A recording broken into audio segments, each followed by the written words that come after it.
राष्ट्रीय आय एवं योग्यता आधारित छात्रवृत्ति परीक्षा का एक क्वेश्चन आ गया है भाई, ये नहीं कर पा रही थी। वैसे तो इनको लग रहा था कि यही वाला है, लेकिन कैसे होगा ये नहीं पता था।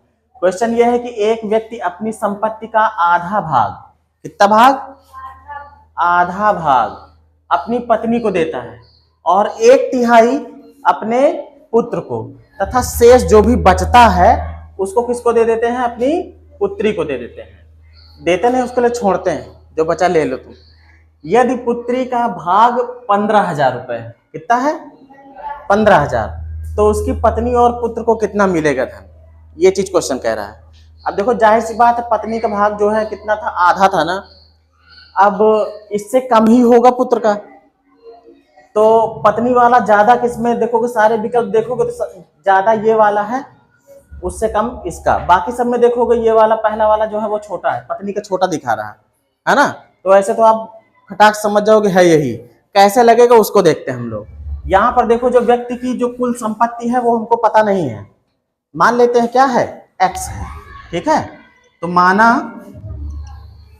व्यक्ति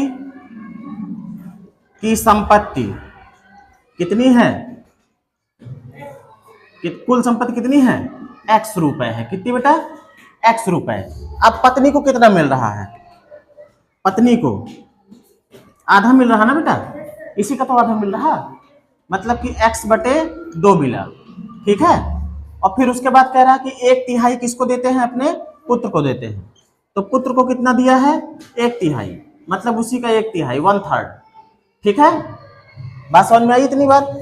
अब आगे कह रहा है कि जो बचा है वो किसको देते हैं, पुत्री को देते हैं। तो बचा कितना है, इसमें से इन दोनों को घटा देते हैं, है ना।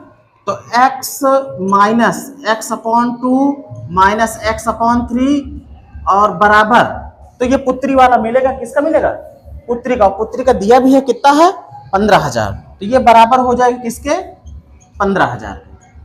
बात समझ में आई।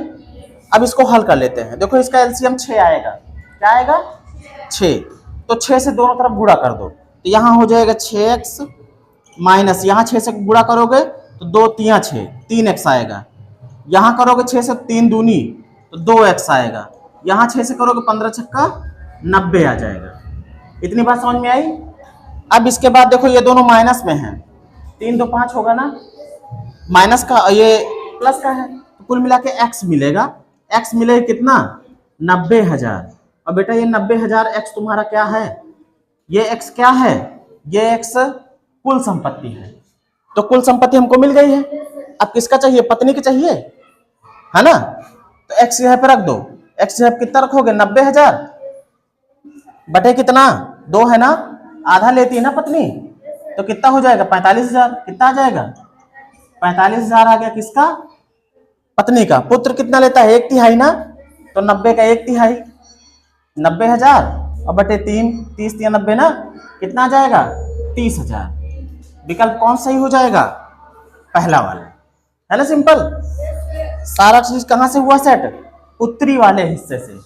पुत्री का कितना था, 15,000 था, और उसने कहा था कि शेष जो बचा है, तो बचा हुआ क्या होगा, कुल धन में से इन दोनों का धन घटा दिया, तो शेष धन मिला, वो किसके बराबर, पुत्री को जो मिला उसके बराबर होगा। बन गया एक समीकरण, हल कर लो, ठीक।